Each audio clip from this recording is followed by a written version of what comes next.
कभी कभी जिंदगी एक ऐसे मोड़ पर ला खड़ा करती जहां मोहब्बत इजहार नहीं इम्तिहान बन जाती है, जहां आंखों में आंसू होते हैं मगर लफ्जों में बस खामोशी। मेरे महबूब कयामत होगी। कयामत होगी आज रुसवा तेरी गलियों में मोहब्बत होगी।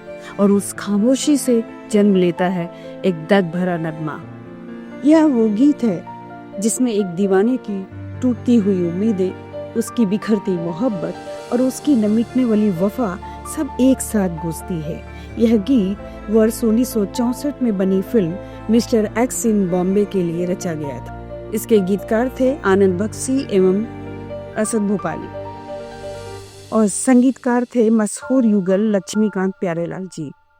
गायक थे किशोर कुमार, जिनकी मल्हार जैसी आवाज ने इन दर्द भरे अल्फाजों को अमर कर दिया। सचमुच किशोर कुमार की मधुरता ने इस गीत को एक एवरग्रीन हिट बना दिया था। फिल्म का निर्देशन शांतिलाल सोनी ने किया था और इसमें किशोर कुमार मुख्य भूमिका में थे। इस गाने ने रिलीज होते ही धूम मचा दी थी। लोग किशोर कुमार के हर धूम में जादू मानते थे। 1964 में जब ये दर्द भरा नगमा सामने आया तो सचमुच हर जुबान पर चढ़ गया।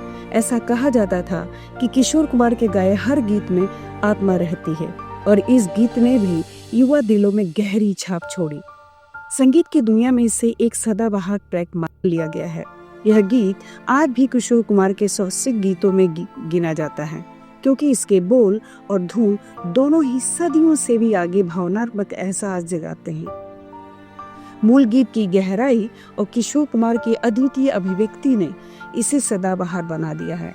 इस पृष्ठभूमि ने गीत को एक विशेष ऐतिहासिक महत्व दिया। यह उस दौर का सांगीतिक विरासत है जिसमें टेक्नोलॉजी के प्रयोग के साथ प्रेम गीत बखूबी पिरोए गए थे। किशोर कुमार की आवाज में दर्द की वो गहराई है जो दिल को छूकर रूह तक उतर जाती है। आइए जानते हैं इस गीत के बोल और उनका भाव। मेरे महबूब कयामत होगी, मेरे महबूब कयामत होगी। गाय की कर्कश आवाज में प्रेम की विडंबना झलकती है। वह जैसे अपनी प्रियतमा को चेतावनी दे रहा हो कि उसके लिए एक ऐसा दिन आएगा जब दर्द और अपमान का अंधेरा छा जाएगा। कुल मिलाकर यह पंक्ति यह भावना जगाती है कि अत्यंत झल्लाहट और कटुता का दिन आने वाला है। आज रुसवा तेरी गलियों में मोहब्बत होगी। गाय कहता है कि आज उसी मोहब्बत की वजह से जहां वह रहता है वहां उसकी ही बदनामी होगी। यहाँ यह पंक्ति प्रेम की पवित्रता शर्मिंदगी दोनों को उजागर करती है। मेरी नजरें तो गिला करती हैं। यहाँ गाय की नजरें स्वयं शिकायत कर रही हैं, मानो कह रही हूँ कि उसे अपमान का बोध है। आंखें अपने दर्द का इजहार कर रही हैं। गाय के भीतर तड़प है और जो शब्दों से ज्यादा आंखों में छलक रही है। तेरे दिल को भी सनम तो शिकायत होगी। यह पंक्ति आशा देती है कि तेरे अपने दिल को भी एक दिन तुझ पर क्रोध आएगा। तेरी जिद और बेरुखी का फल तुम्हें ही भुगतना पड़ेगा। तेरी गली में आता सनम, अर्थात वह उस गली में आता है जहां उसकी महबूबा रहती है। यह प्रेम की अभिव्यक्ति है कि गायक बार बार अपने प्रेम की सड़क पर आ जाता है, उसकी यादों में खो जाता है। नगमा वफा का गाता सनम। आगे बढ़ते हुए गायक बताता है कि वहाँ विश्वास और वफा का गीत गाता है। यह प्रेम गीत यकीन की धुन है जिसमें वह अपनी वफादारी का इजहार कर रहा है। प्रेम में उसकी सच्चाई की अनुभूति होती है। हर लफ्ज एक वफा का पैगाम देता है। तुझसे सुनाना जाता सनम।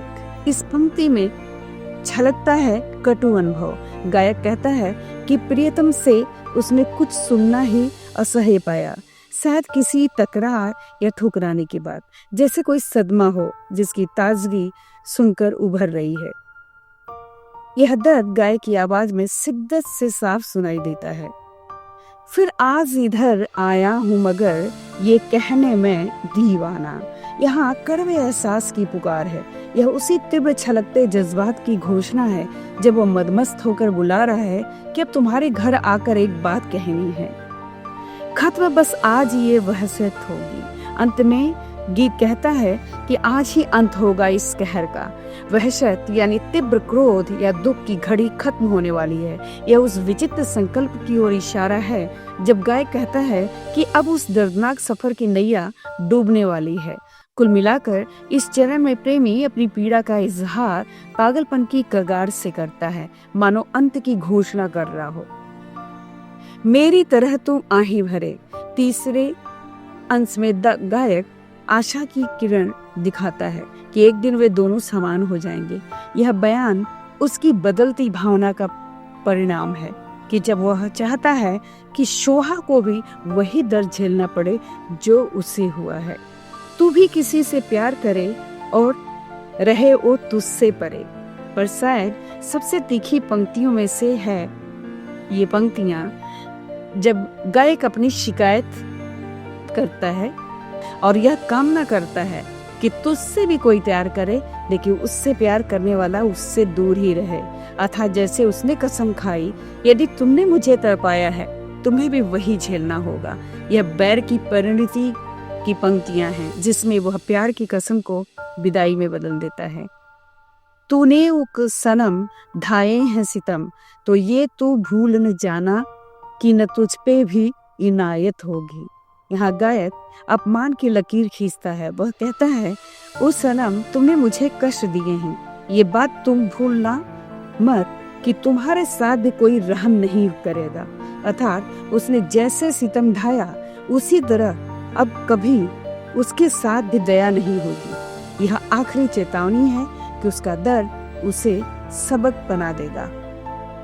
नाम निकलेगा तेरा ही लब से, जान जब इस दिल ए नाकाम से रुखसत होगी। अगले चरण की पंक्तियां पूर्व का पुनः वाचन है। गायक कहता है कि जब यह असफल दिल दुनिया से विदा लेगा तब उसकी आखिरी सांसों में केवल उसी का नाम गूंजेगा। मतलब मृत्यु के अंतिम क्षणों में भी यही नाम उसके होठों से निकलता रहेगा। यह प्यार की वफा और तिरस्कार दोनों को एक साथ दिखाता है। मेरे सनम के दर से अगर बाद सबा हो तेरा गुजर। अंतिम पंक्तियों में गायक खुद को उसका परवाना कहकर पुकारता है और उसे क्षमा समझता है।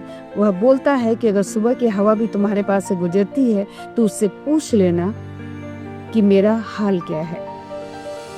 ए क्षमा तेरा परवाना जिसे अब तक तुझे नफरत होगी। यही काव्योपमा पूरी होती है। गायक कहता है कि हे अग्नि, हे क्षमा, मैं तुम्हारा परवाना था जिसे तुमने अब तक नफरत की आग लगा रखी है। यह संबोधन इस बात का प्रतीक है कि वह उसी प्रेम ज्वाला के प्रति आकर्षित था जिसने अंततः उसे जलाया। इन पंक्तियों में अंतर्नाद, प्रेम और पीड़ा एक साथ हैं। यह एक विज्ञान कथा रोमांटिक फिल्म है जिसमें किशोर कुमार और कुमकुम मुख्य भूमिकाओं में थे। बनारस से आया कवि किशोर कुमार यानी सुदर्शन बंबई की नृत्यांगना शोभा यानी कुमकुम के प्यार में गिरफ्तार हो जाता है। शोभा भी उससे प्यार कर बैठती है और शादी की बात के लिए घर बुलाती है। फिल्म में प्रोफेसर मैथुर कुमकुम के पिता अपने प्रयोगों में मग्न रहते हैं। शोभा से जब सुदर्शन शादी की बात करता है तो वह अपने पिता के दबाव में आकर उसे मना कर देती है। सुदर्शन का दिल टूट जाता है। अब वह आत्महत्या करने का निश्चय कर लेता है। इस भाव क्षण में वह मेरे महबूब कयामत होगी गीत गाता है। गीत उस भाव को दिखाता है जब वह प्रेम की हार और बिछोह की पीड़ा में डूबा हुआ है। यह गाना फिल्म में उसके अपमान की प्रतिक्रिया के रूप में आता है। जैसे वह यह गीत बोलता हुआ विष पीता है, पता चलता है कि वह विष नहीं, प्रोफेसर का प्रयोग है जो मानव को अदृश्य बना देता है और वह अदृश्य हो जाता है। गाने के बाद कथा में मजेदार घटनाएं होती हैं। सुदर्शन अदृश्य हो जाता है और धीरे धीरे शोभा व प्रोफेसर को बताता है कि वह जिंदा है। इसके बाद वह विलेन रंजन को सबक सिखाता है और अंततः पुनः दिखाई देकर सोहा से शादी कर लेता है। गीत का यह भावनात्मक मोड़ यही था जहाँ सुदर्शन का प्यार निराशा में बदल गया और उसने सामर्थ्य सिद्ध करते हुए अपने दर्द को इस मार्मिक गीत में उतारा।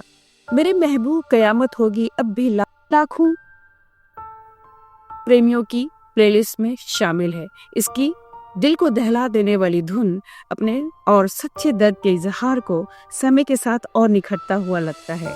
आज के युग में भी लोग जब दिल टूटने या पछतावे से गुजर रही हो, यह गीत उन्हें अपने दर्द में यकीनन शहादत देता है। किशोर कुमार की आवाज में छुपे इस अनकहे दर्द ने कई पीढ़ियों को रुलाया है। श्रोता हर नए श्रोता इस गीत में खुद की तड़प देखते हैं। आज भी जब भी इस गीत की धुन बजती है तो ऐसा लगता है जैसे अधूरे प्यार की दास्तान हवा में तैर रही हो। इसकी लोकप्रियता दर्शाती है कि दर्द की भाषा में बोला गया हर अल्फाज आज भी लोगों के दिलों को छू जाता है। कहते हैं कुछ गाने सिर्फ सुने नहीं जाते, उन्हें महसूस किया जाता है। मेरे महबूब कयामत होगी भी ऐसा ही गीत है जो हर उस दिल की आवाज है जिसने सच्चा प्यार किया और खोया है। किशोर कुमार की आवाज में ये गीत हमें याद दिलाता है कि मोहब्बत चाहे अधूरी रह जाए पर उसका असर जिंदगी भर रहता है। शायद इसीलिए ये नगमा आज भी उतना ही ताजा है जितना उस दिन था जब पहली बार किसी टूटे दिल ने इसे सुना था, क्योंकि कुछ दर्द कभी पुराने नहीं होते। अगर आपको इस गीत की कहानी पसंद आई हो तो वीडियो को लाइक और शेयर जरूर कीजिए और चैनल को सब्सक्राइब करना मत भूलिए ताकि और भी ऐसे ही किस्से और गीतों की कहानियां आप तक पहुंचती रहें। मिलते हैं एक और दर्द भरे गीत की कहानी के साथ। तब तक के लिए धन्यवाद। जय हिंद।